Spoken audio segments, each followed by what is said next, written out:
को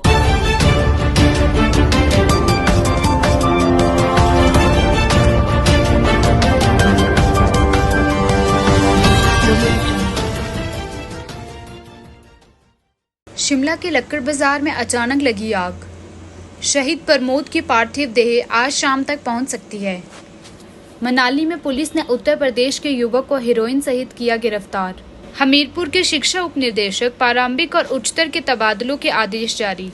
अब circuit house और यहां पर खाने के इतने देने होंगे पैसे। अब 15 वर्ष के लिए ब्लैक लिस्ट होंगे भर्ती परीक्षा में नकल करने वाले विद्यार्थी।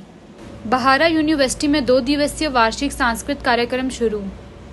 शिक्षा मंत्री ने शिमला में किया CRC सेंटर का उद्घाटन। के लक्कड़ बाजार में लगी अचानक आग।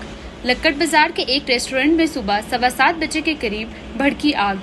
धुआं दिखते ही स्थानीय लोगों ने अग्निशमन को दी सूचना। दमकल विभाग ने ताला तोड़कर बुझाई आग। आग लगने का कारण शॉर्ट सर्किट बताया जा रहा है।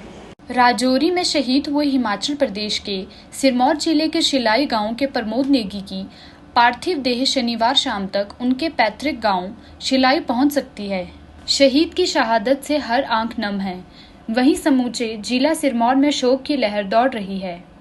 सिरमौर का वीर सपूत प्रमोद नेगी दिसंबर में घर आया था। बताया जा रहा है कि प्रमोद नेगी ने 6 जुलाई को घर लौटना था। घर के किसी शादी समारोह के लिए उनकी छुट्टी भी मंजूर हो चुकी थी। बता दें, मिशन पर जाने के कुछ घंटे पहले शहीद बेटे प्रमोद नेगी ने फोन पर अपनी माता से बात की थी। प्रमोद ने कहा था कि माँ, जरूरी मिशन पे जा रहा हूँ, हो सकता है 10 दिन मोबाइल बंद रहे, पर चिंता ना करना, जल्दी ही मिशन से जीत कर लौटूंगा। गुरुवार रात करीब 11 बजे 5 से 7 मिनट की बातचीत में प्रमोद ने अपने माता पिता का हालचाल पूछा और पिता से भी कुछ देर बात की। अगले ही दिन 12:30 बजे के आसपास परिजनों को बेटे की शहादत की खबर मिली तो सुध-बुध खो बैठे। बेटे की शहादत से माता पिता का रो रो कर बुरा हाल है। इस घटना की सूचना मिलते ही उनके सारे परिजन उनके घर शिलाई पहुंच रहे हैं। शहीद के पिता देवेंद्र नेगी बिजली बोर्ड में लाइनमैन के पद पर तैनात है, जबकि मां गृहिणी है। देवेंद्र नेगी का छोटा बेटा नितेश नेगी भी भारतीय सेना में तैनात है, जबकि दोनों बेटों से बड़ी एक 28 साल की बेटी भी है। पर्यटन नगरी मनाली में पुलिस ने हीरोइन सहित एक युवक को गिरफ्तार किया है। आरोपी की पहचान 21 वर्षीय विश्वजीत के रूप में हुई है। पुलिस ने आरोपी को गिरफ्तार कर उसके खिलाफ NDPS एक्ट के तहत मामला दर्ज कार्यवाही शुरू कर दी है। जानकारी के मुताबिक युवक कुछ समय से मनाली में ही रह रहा था। युवक तब से यहाँ चिट्टा तस्करी व बेचने का काम कर रहा था। यहाँ तक युवक स्कूली बच्चों को भी चिट्टा उपलब्ध करवा रहा था। इस दौरान पुलिस ने मौके पे आरोपी को 266 ग्राम हीरोइन सहित गिरफ्तार कर लिया है।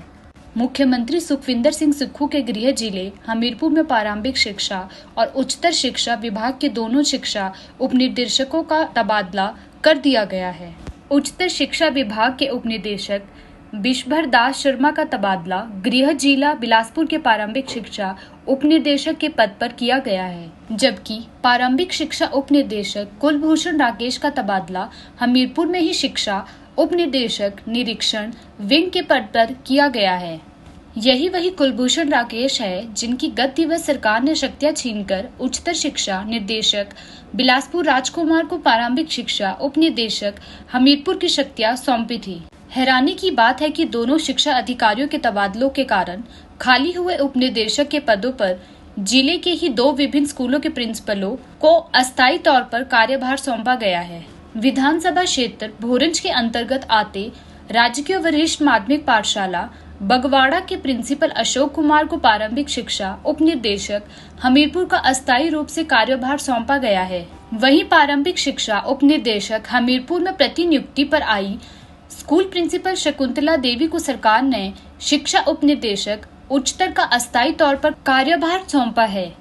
हालांकि इन दोनों स्कूल प्रधानाचार्यों को कानूनी तौर पर शिक्षा उपनिदेशक स्तर के अतिरिक्त वेतन भत्तों का कोई अधिकार नहीं दिया गया है और आगामी आदेशों तक यह दोनों नियुक्तियां अस्थायी रहेगी।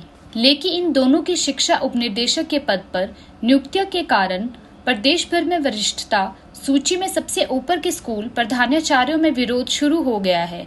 क्योंकि प्रदेश में कई ऐसे शिक्षा अधिकारी हैं जिन्हें प्रधानाचार्य के पद पर सेवाएं देते 9 से 10 साल हो चुके हैं और अभी तक उन्हें शिक्षा उपनिदेशक बनने का मौका नहीं मिल पाया है, जबकि अब वरिष्ठता में उनसे नीचे के स्कूल प्रधानाचार्यों की शिक्षा उपनिदेशक बनाने से आगामी शिक्षा में शिक्षा उपनिदेशक कार्यालय से जारी होने वाले आदेश उन्हें हताश कर सकते हैं। प्रदेश शिक्षा सचिव डॉक्टर अभिषेक जैन और अतिरिक्त सचिव नवनीत कपूर ने 4 मई 2023 को यह तबादला आदेश जारी किया। हिमाचल प्रदेश के मुख्यमंत्री सुखविंदर सिंह सुक्खू की सरकार ने सरकारी होटलों और भवनों में खाना पीना महंगा कर दिया है, जिसमें circuit house, village park, Peter of Shimla, Himachal भवन और सदन, नई दिल्ली और चंडीगढ़ शामिल है। सामान्य प्रशासन विभाग ने बढ़े हुए दामों की सूची पर्यटन निगम को भेज दी है। सरकार ने चाय और स्नैक्स, सूप से लेकर ब्रेकफास्ट, लंच और डिनर के खाने की सभी वस्तुओं के रेट बढ़ा दिए हैं। उल्लेखनीय है कि सर्किट हाउस, वह हिमाचल भवन, वह सदन दिल्ली और चंडीगढ़ में कमरों की ऑनलाइन बुकिंग होती है। निजी होटलों की अपेक्षा इनमें रहना, खाना पीना सस्ता रहता है।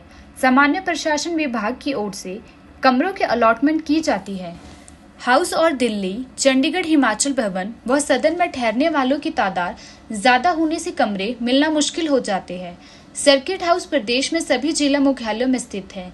यहाँ रोजाना नेताओं और अफसरों सहित अन्य लोगों का ठहरना होता है। हिमाचल प्रदेश में अब भर्ती परीक्षाओं में नकल करने वाले विद्यार्थियों के लिए सरकार ने एक सख्त नियम लागू कर दिया है। बता दें, हिमाचल में अब क्लास 1, 2 और 3 की भर्ती परीक्षाओं में नकल करते हुए पकड़े जाने वाले विद्यार्थी 15 वर्ष के लिए ब्लैक लिस्ट होंगे। वहीं हिमाचल प्रदेश प्रशासनिक सेवा, न्यायिक सेवा, वन सेवा, नायब तहसीलदार क्लास 3 के पदों के वित्त एवं लेखा सेवा और अधीन स्थल लेखा स्थल की परीक्षाओं पर राज्य लोक सेवा आयोग के यह नियम लागू होंगे। राज्य लोक सेवा आयोग ने क्लास 1, 2 और 3 की भर्तियों के लिए अधिसूचित किए नए नियमों में यह बड़ा प्रावधान कर दिया है। आवेदनों में फर्जी दस्तावेज लगाने पर कड़ी कार्यवाही करने का प्रावधान कर दिया है। लोक सेवा आयोग से अधिसूचित नियमों के तहत अब भर्ती परीक्षा के दौरान अनुचित साधनों का प्रयोग करने और उत्तर पुस्तिका में अश्लील चित्र बनाने वालों पर भी कार्यवाही करने का प्रावधान कर दिया है।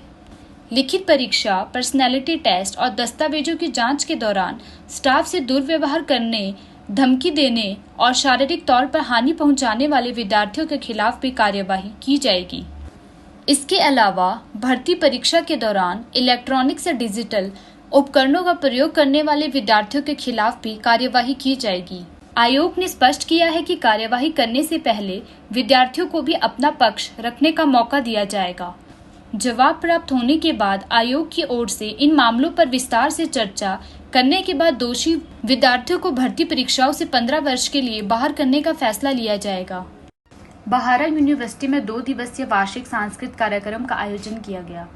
इस मौके में मुख्य अतिथि के रूप में बहारा यूनिवर्सिटी के गुरविंदर सिंह बहारा ने शिरकत की।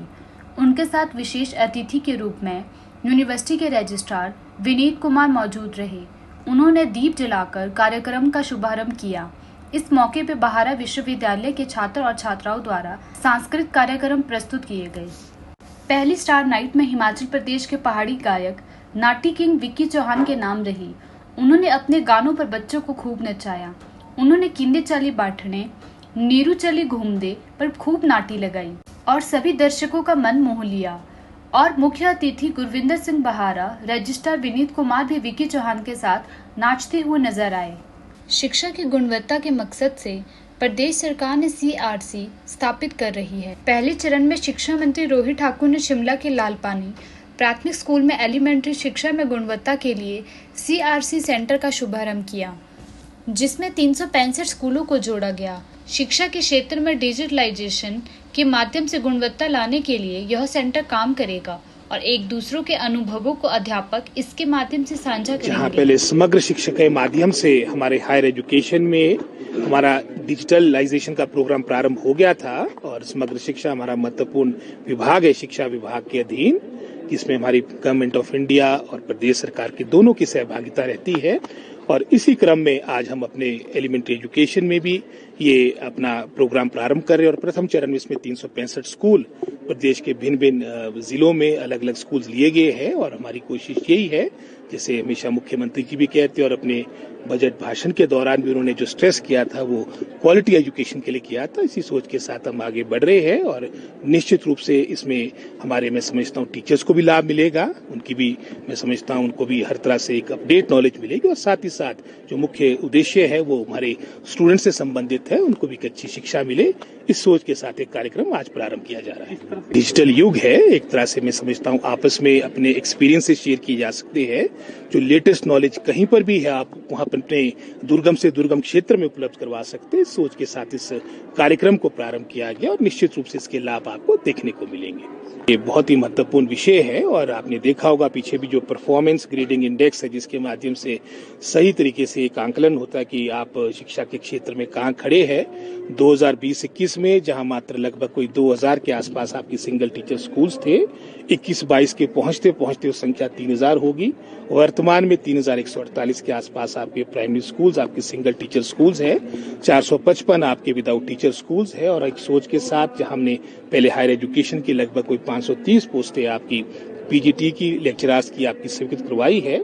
दूसरे क्रम में हमारा पूरा प्रयास होगा जहां बैच वाइज और प्रमोशन के माध्यम से नियुक्तियां हो रही है, जहां पर कोर्ट के कारण कोई रोक नहीं लगी है। हमारा पूरा प्रयास होगा कि डायरेक्ट रिक्रूटमेंट की लगभग कोई 3000 के आसपास पोस्टें हमारी एलिमेंट्री एजुकेशन में शेष रही है, इसकी भी शीघ्र कैबिनेट के द्वारा सैंक्शन मिले ताकि हम इन भर्तियों को भी प्रारंभ करें।